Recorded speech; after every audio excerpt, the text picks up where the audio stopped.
Ketika seseorang tergila-gila dengan harta, dia tidak akan pernah merasa puas. Dia juga akan melakukan segala cara, termasuk melukai orang-orang terdekatnya. Bahkan gilanya, istrinya menjadi korban dari kelakuannya.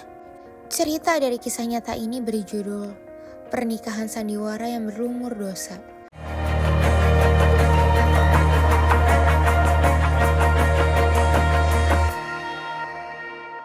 Cerita ini dimulai dari Surya yang dihadang oleh debt collector.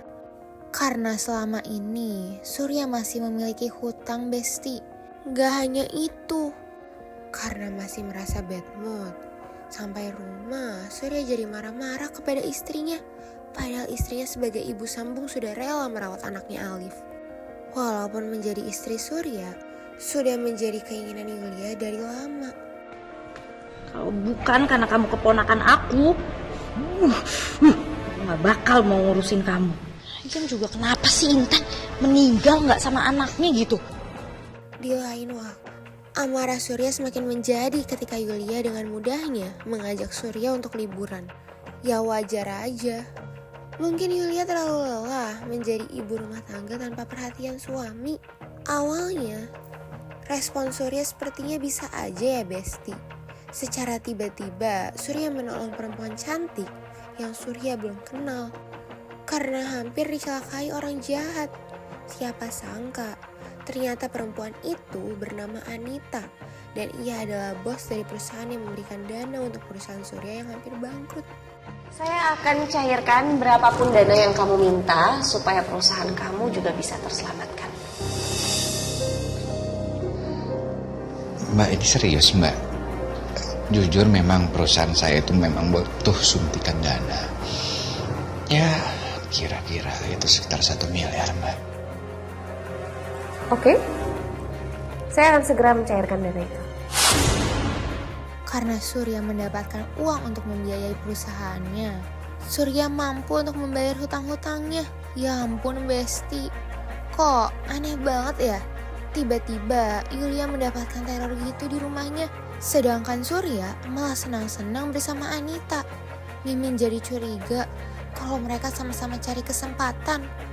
Tapi kenapa perasaan Mimin ada sesuatu yang janggal dari Anita? Bukannya merasa bersalah karena habis bersama perempuan lain. Surya malah marah-marahin istrinya. Jahat banget ya. Makanya Yulia jadi curiga sama Surya. Mas, kok senyum-senyum? Chattingan sama siapa? Teman kantor.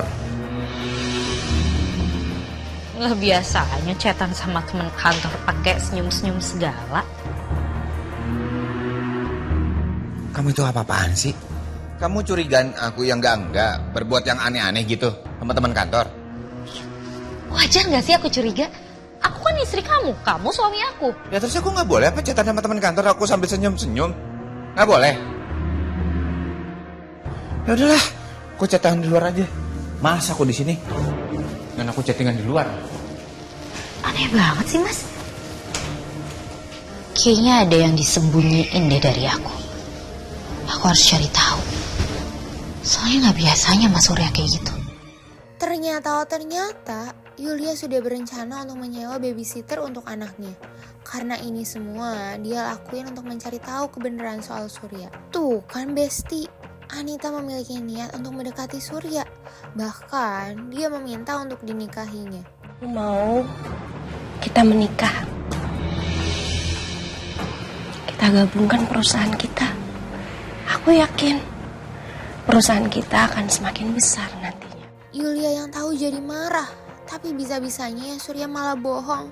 Padahal Besti, setelah Yulia pulang, Surya mempertimbangkan lamaran Anita. Dasar pembohong. Jadi gimana? Kamu bersedia ninggalin dia demi tawaran aku? Di lain sisi, Yulia yang baru pulang malah mengetahui kalau anaknya hampir diculik. Tapi kenapa ada surat kaleng gitu ya Besti? Apa ini semua karena Yulia sudah menikahi suami dari sahabatnya? Lagi-lagi, sosok misterius itu membahayakan. Yulia jadi hampir celaka Besti. Untung ada orang yang bisa menolong dia. Karena Surya yang melihat Yulia dengan laki-laki lain, Makanya Surya menjadikan itu kesempatan. Dan sekarang juga aku minta sama kamu keluar dari rumah. Enggak, aku nggak mau keluar dari rumah ini. Dan aku nggak mau pisah sama kamu. Mas, aku udah nunggu lama untuk dinikahin sama kamu, Mas. Masa kamu lupa sih, Mas, sama perjuangan cinta kita?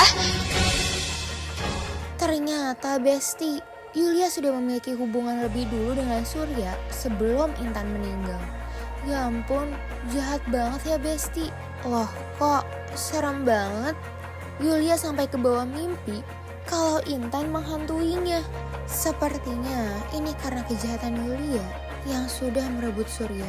Dan lagi-lagi Besti, Yulia melihat kedekatan Surya dengan Anita. Makanya Yulia semakin tidak terima sampai-sampai dia mau menyakiti Anita. Tapi sayang banget, Yulia malah ketahuan. Anita benar-benar ingin merebut Surya dari Yulia. Anita malah merengek dan mengancam membatalkan perjanjian perusahaan mereka. Benar-benar kelewatan. Ini aja deh, kalau kamu belum pisah sama dia secepatnya, aku bakal batalin kerjasama perusahaan kita. Dan aku gak bakal mau ketemu lagi sama kamu sama sekali. Sayang, jangan. Kamu jangan ancam aku kayak gitu dong sayang. Oke, aku janji sama kamu aku akan segera menalak dia. Oke? Oke, aku tunggu kabar baiknya.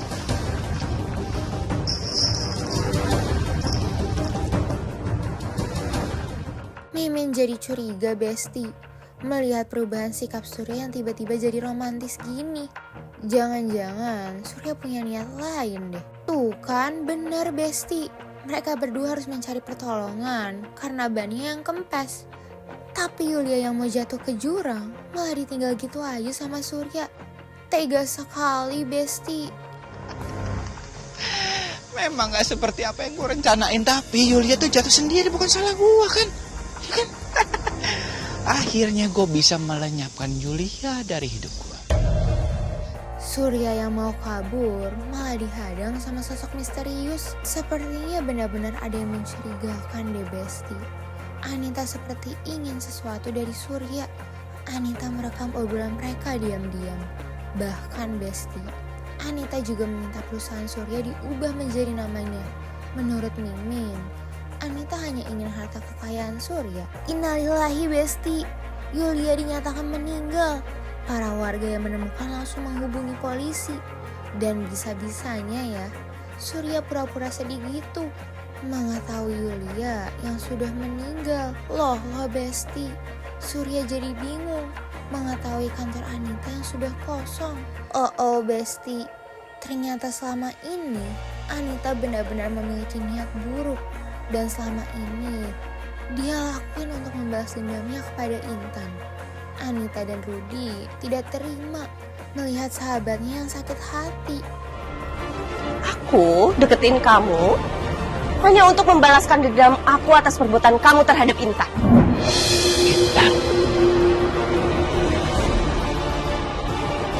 Intan itu adalah sahabat aku dan juga Rudy. Aku udah gak kuat lagi, Nita. Ternyata selama ini Mas Surya itu punya hubungan sama saudaraku sendiri.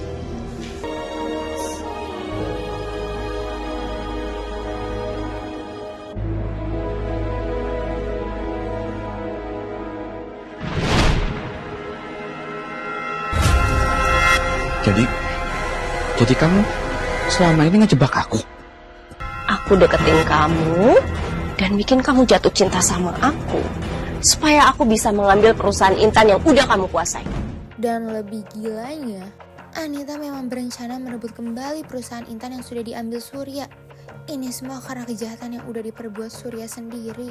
Rasakan Besti, Anita dan Rudy juga memiliki rekaman suara Surya yang sudah mencelakai Yulia. Surya harus bertanggung jawab atas kesalahannya. Di lain sisi, Anita dan Rudy harus mengambil alih hak asuh Alif. Kasihan sekali Alif. Dia harus berpisah dengan orang tua kandungnya. Karena kesalahan yang terlalu banyak, Surya sampai ketakutan karena melihat Intan dan Yulia.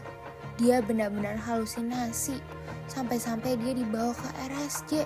Mimin terharu Besti melihat Anita dan Rudy yang akan memulai kehidupan baru. Tapi tiba-tiba kebahagiaan mereka dihancurkan dengan Surya yang kabur. Tolongin aku. Aku takut banget. Yulia, gak ada apa-apa. Yulia sama Intan itu udah meninggal. Ayo, bawa dia ke rumah sakit jiwa. Enggak. Anita, tolongin aku takut Anita. Surya harus menanggung kesalahan-kesalahannya.